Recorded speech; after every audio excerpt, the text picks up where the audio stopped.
Indonesia menghasilkan berbagai komoditas dari wilayah dataran yang luas. Salah satu potensi yang harus digali dan dikembangkan yaitu tanaman kopi.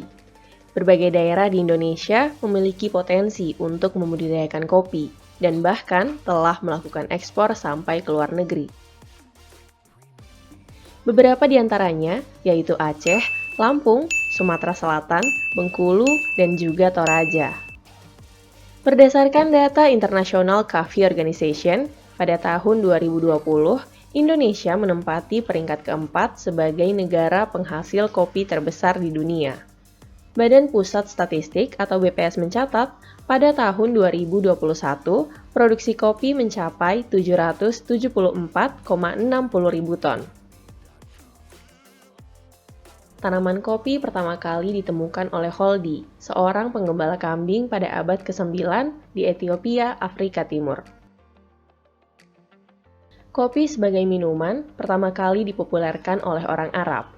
Para pedagang Arab membawa biji kopi ke Yaman dan menjadikannya komoditas komersial.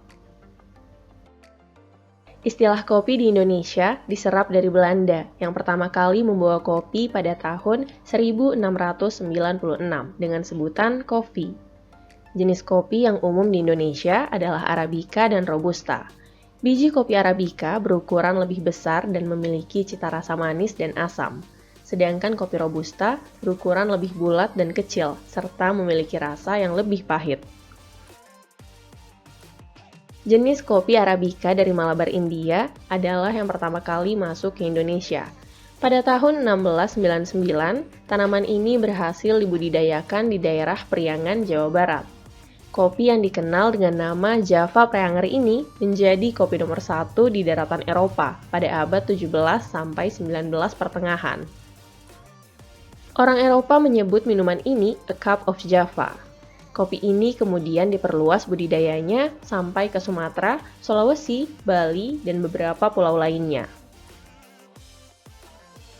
Pasca penjajahan, kopi di Priangan tidak lagi ditanam secara khusus, jadi belum banyak masyarakat yang tahu bahwa sejarah awal mula kopi di Indonesia melekat erat dengan Jawa Barat. Saat ini Kota Bandung adalah produsen kopi terbesar di Jawa Barat, dan Kecamatan Pangalengan khususnya menjadi kecamatan dengan luas kebun kopi terbesar. Menurut Badan Pusat Statistik Kabupaten Bandung, pada tahun 2019, total luas kebun kopi di Pangalengan seluas lebih dari 2.322 hektar. Bandung Kota Kembang memiliki sejuta pesona yang dapat menarik hati. Bukan hanya ramah tamah orangnya, tapi juga alamnya. Pemirsa, bagi kalian para pecinta kopi akan sangat menikmati perjalanan saya kali ini, karena saya akan membawa kalian menuju salah satu perkebunan terbesar yang ada di Kota Bandung, tepatnya di Pangalengan, Jawa Barat. Penasaran kan dengan trip saya kali ini? Saksikan hanya di Binokular, ada makna di dalamnya.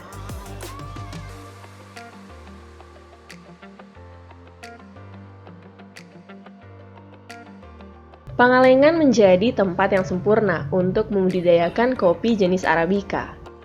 Saya akan mengajak Anda melihat salah satu perkebunan kopi, yaitu Java Vrindsa Estate. Memiliki kebun dengan total luas 100 hektar di beberapa wilayah Jawa Barat, khususnya daerah Pangalengan. Berada di ketinggian 1000 sampai 1400 meter di atas permukaan laut, terdapat total 19 varietas kopi ditanam di sini, dan semuanya merupakan jenis kopi Arabica.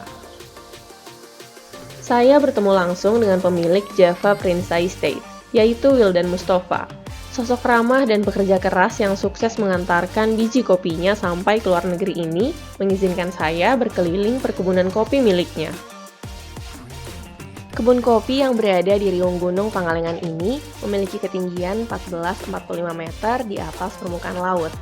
Barisan pohon kopi di perkebunan yang terlihat lebih rapat merupakan metode baru yang digunakan Wildan selaku pemilik kebun. Dalam 1 hektar, umumnya hanya terdapat 1.500 pohon kopi. Namun di sini, dalam 1 hektar bisa mencapai 2.500 pohon kopi. Musim panen kopi di Pangalengan berlangsung selama 6 bulan dimulai dari bulan Maret. Terdapat sekitar 30 petani yang bekerja memetik kopi di perkebunan ini pada musim panen.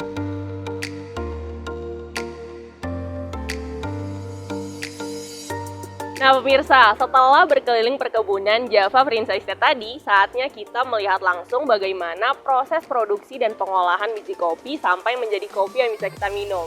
Penasaran kan pasti gimana prosesnya? Mari langsung aja kita ikuti di dalam.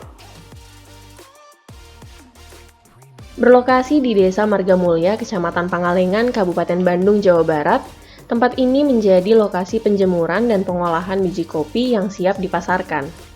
Gudang dan tempat penjemuran yang cukup luas ini digunakan untuk pengolahan biji kopi. Bukan hanya dari perkebunan pribadi yang diolah, tetapi juga biji kopi para petani mitra yang bekerja sama dengan Java Prince Estate. Kebanyakan para mitra yang bekerja sama merupakan para karyawan yang juga bekerja di sini. Java Prince Estate mencari kualitas biji terbaik dari setiap mitra yang sudah dibina dan dibimbing dengan pengetahuan yang mumpuni. Biji kopi yang telah dipanen dari kebun langsung dibawa dan siap untuk difermentasi. Setelah itu, terdapat 4 jenis pilihan dalam metode mengolah kopi. Adapun 4 macam metode pengolahan kopi yang dilakukan di sini, diantaranya yaitu giling basah atau Sumatra Method, fully wash, honey process, dan juga natural process. Kita ada proses, 4 macam proses, yaitu wet hulling. Wet hulling itu kalau di dunia dikenalnya dengan Sumatra Method, atau giling basah. Dalam bahasa Inggrisnya juga sama, giling basah atau Sumatra Method. Giling basah itu adalah kopi yang sudah dikupas, difermentasi, kemudian jemur sehari supaya bisa dihuler, kemudian dihuler, itu kadar air kira-kira 30-35%, kemudian baru jemur lagi sampai kadar air seperti kita ini 12% misalnya gitu. Jadi dihulernya ketika masih basah, makanya disebutnya giling basah atau Sumatra Method, karena mereka harus jemur kopi di musim kering. Proses selanjutnya yaitu hulling atau pemisahan biji kopi dari kulit tanduk. Setelah melalui mesin huller, kemudian disortir untuk memisahkan biji kopi yang berkualitas dari biji kopi yang rusak, juga ranting yang terbawa saat proses hulling.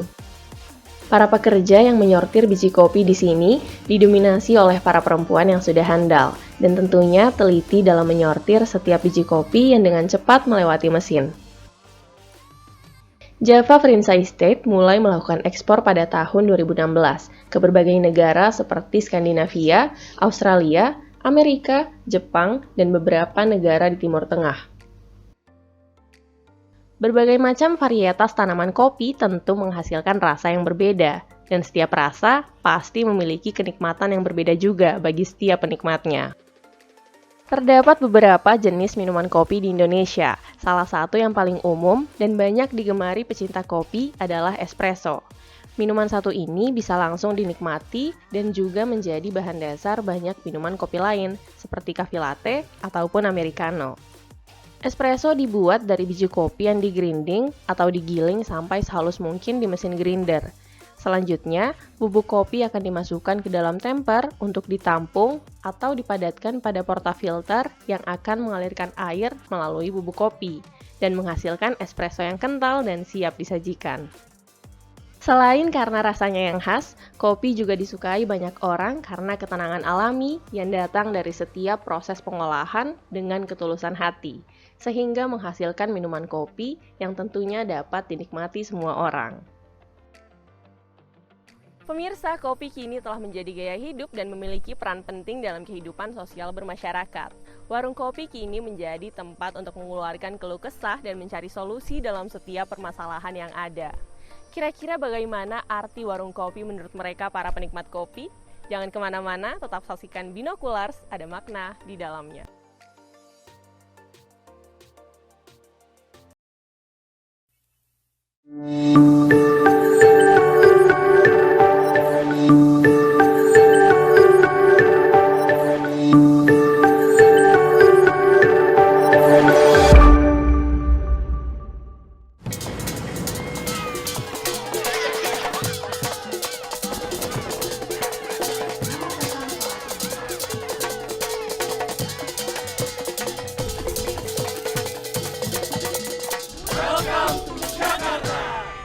Someone once told me there is a city more than just buildings, more than just roads, more than a destination on a map.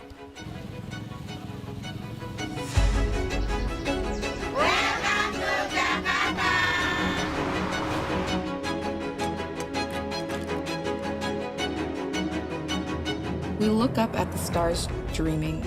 But what if what burns brightest is not what is up in the clouds, but what surrounds us?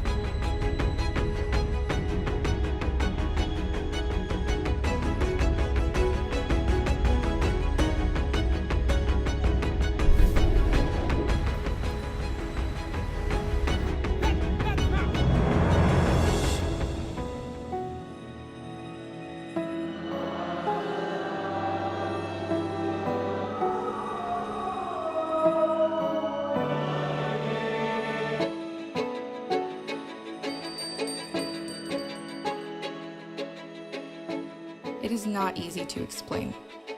It's true. The most beautiful things in the world can sometimes be the things that we see, things we hear, things we touch. But what keeps you alive must be felt with the heart.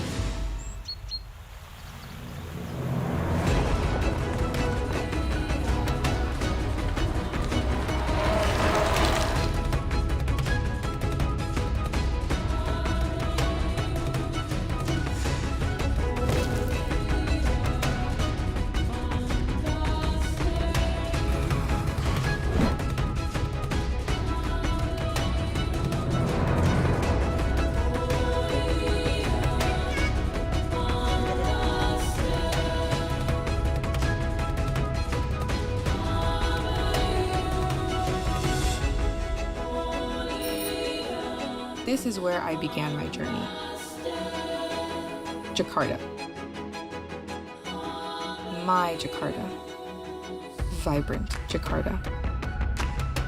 I'd like to extend my warmest welcome to you, to the beautiful city we call home, the vibrant Jakarta.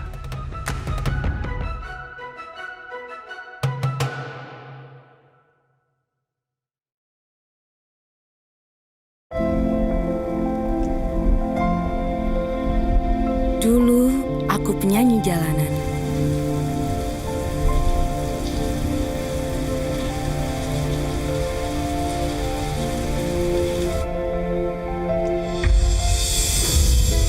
Suatu hari aku akan jadi seorang bintang. Dulu susah, bahagia aku, sekarang ku bersyukur. Semua pernah kurasakan. Ngamen di jalan, dikejar-kejar. Suatu hari aku akan jadi seorang bintang. Dulu susah, bahagia aku. Nyanyi di hajatan dari panggung ke panggung sampai larut malam dan selalu minum tolak angin. Kini impianku terwujud. Tapi aku masih seperti yang dulu. Kalau masuk angin, aku tetap percaya dan minum tolak angin. Orang pintar minum tolak angin.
It's coffee time! Baru, Kapal Api Special Mix Gula Aren. Kopi berkualitas dengan gula aren asli. Ciptakan pengalaman baru menikmati kopi hitam.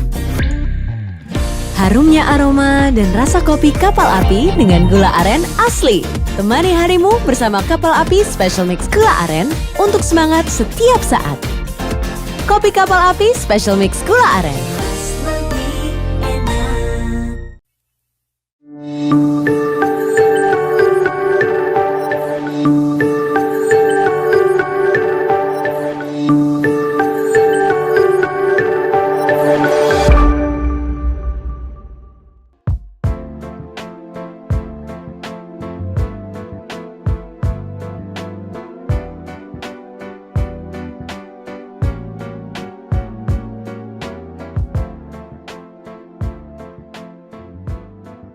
Welcome to Jakarta. Pemirsa, setelah petualangan saya di perkebunan kopi Pangalengan, saat ini saya akan mengajak kalian semua untuk menikmati kopi yang ada di beberapa warung kopi dan coffee shop. Apa sih bedanya menikmati kopi di warung kopi dan coffee shop? Penasaran kan? Yuk langsung aja kita mulai turnya. Tetap di Binoculars, ada makna di dalamnya. Kota Jakarta tercatat sebagai kota dengan peningkatan jumlah warung kopi tertinggi di Indonesia. Kementerian Perindustrian mencatat, terdapat lebih dari 3.000 kedai kopi yang tersebar di seluruh wilayah Jakarta. Maraknya warung kopi atau yang biasa disebut coffee shop di Indonesia sejalan dengan tren nongkrong para remaja saat ini. Banyak dari mereka datang ke coffee shop dengan tujuan berbeda-beda, mulai dari mencari cita rasa kopi yang nikmat, mencari tempat yang instagramable, dan datang hanya sekedar hangout bersama teman. Gagasan warung kopi pertama kali muncul pada tahun 1475 di kota Konstantinopel, atau yang saat ini lebih dikenal dengan Istanbul di Turki. Kedai kopi Kifahan menjadi tempat kopi yang pertama kali berdiri di dunia. Dari sinilah ide warung kopi mulai berkembang ke berbagai negara di Eropa, Amerika, dan akhirnya masuk ke Indonesia pada abad ke-17 lewat perantara tentara Belanda yang saat itu menjajah Indonesia. Warung kopi diperkirakan pertama kali berdiri di Indonesia sejak 4 abad yang lalu, saat Belanda pertama kali membawa bibit biji kopi pada tahun 1696. Saat ini di Indonesia terdapat kedai kopi tertua yang telah berdiri sejak tahun 1878. Warung kopi Teksunho yang didirikan oleh Liao Tekson di Jalan Hayamuruk ini telah bertahan selama 144 tahun, melintasi 4 generasi keturunannya. Kopi warung kopi ini awalnya kan dari kopi Teksunho.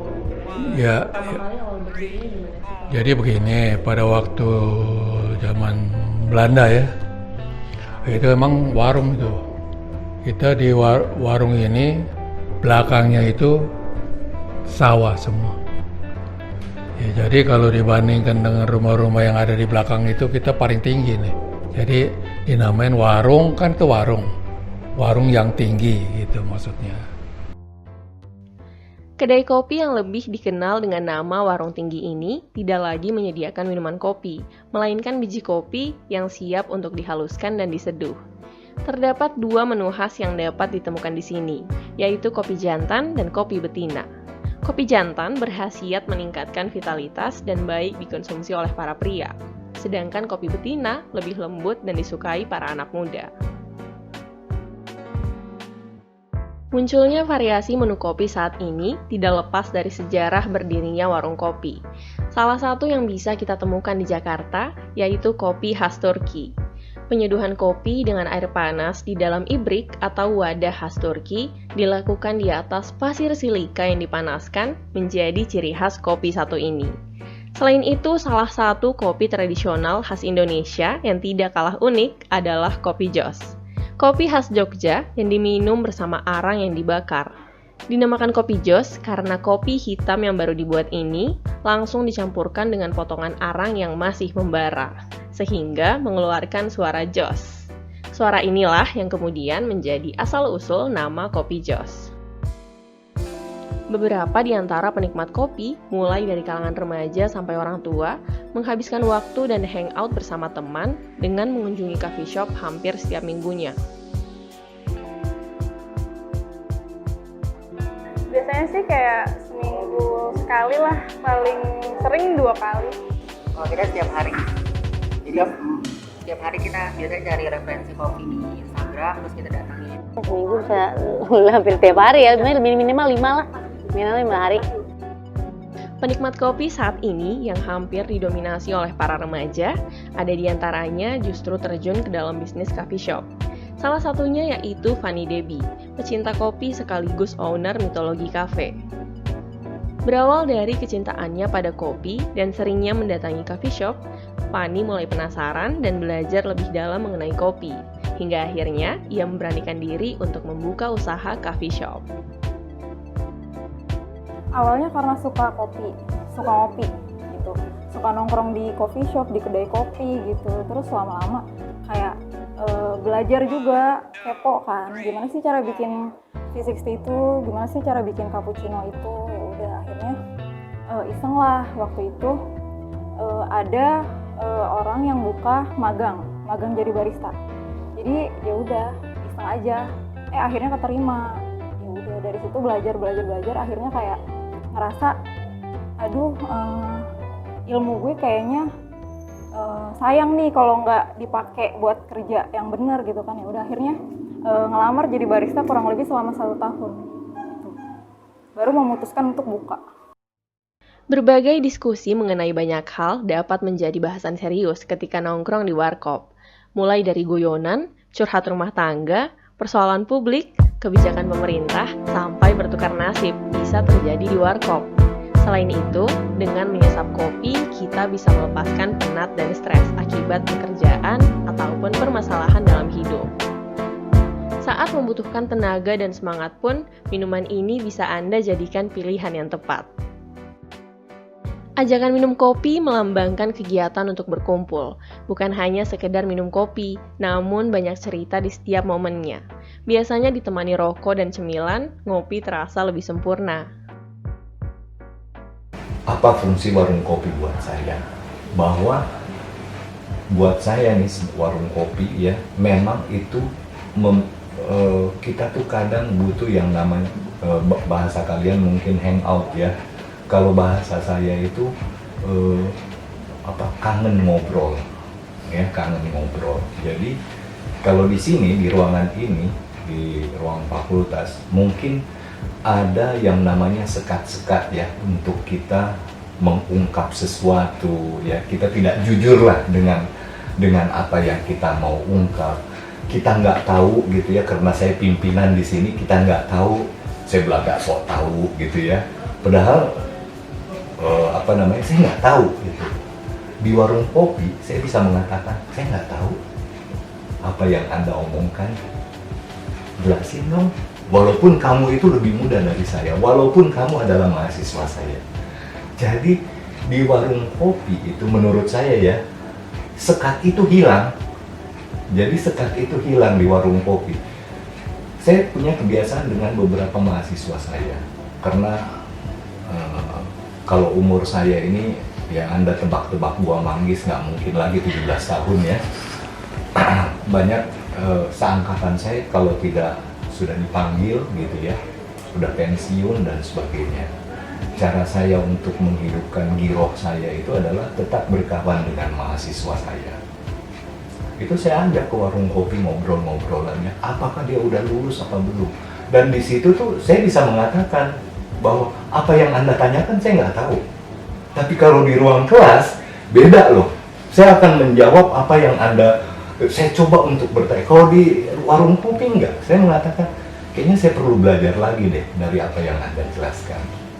Jadi, jarak itu terpotong. Tabir itu hilang. Begitu ya, kita menjadi manusia yang senyatanya gitu ya. Jadi kita semua memahami tentang harkat kita sebagai manusia. Kalau di warung kopi saya melihat itu. Oke, terima kasih banyak atas waktunya Sama-sama. Pak. Baik pemirsa, tetap saksikan Minum Kolas, ada makna di dalamnya. Pemirsa, kopi memiliki makna berbeda untuk setiap orang. Kira-kira apa makna kopi bagi mereka? Kopi adalah kelarasan hidup, menyambungkan dua insan antara laki-laki dan manusia, dan menjadikan sebuah rasa untuk masuk di dalam akal dan hati, bahkan menjadi sebuah jasad yang paling nikmat di dalam hidup ini. Makna kopi sebenarnya simpel ya. Kalau buat gue pribadi, kopi itu dibutuhin ketika bisa lagi stres, bisa emang lagi mau menikmatin itu, bisa juga sambil kerja. Makna kopi buat gue sendiri itu, ini tuh gimana ya? Kalau buat gue pribadi, makna kopi itu adalah suatu pekerjaan yang harus gue jalani karena gue di sini sebagai barista. Kopi akan selalu hidup berdampingan dengan masyarakat Indonesia.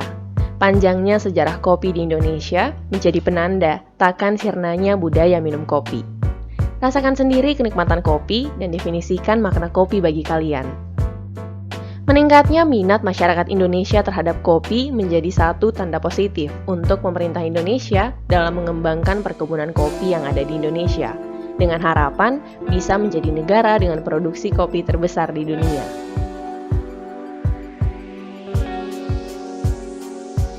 Pemirsa, menikmati kopi bukan hanya persoalan rasa, namun juga obrolan dan nuansa yang hidup di dalamnya. Perbincangan santai, masalah pribadi hingga isu sosial bahkan bisa menjadi topik teman minum kopi. Semakin banyaknya pilihan tempat untuk menikmati kopi, warung kopi kini menjadi rumah kedua yang bisa menghapus sekat usia hingga pengetahuan seseorang. Pemirsa, terima kasih Anda telah mengikuti perjalanan saya kali ini. Terus saksikan perjalanan saya berikutnya hanya di Binoculars, ada makna di dalamnya.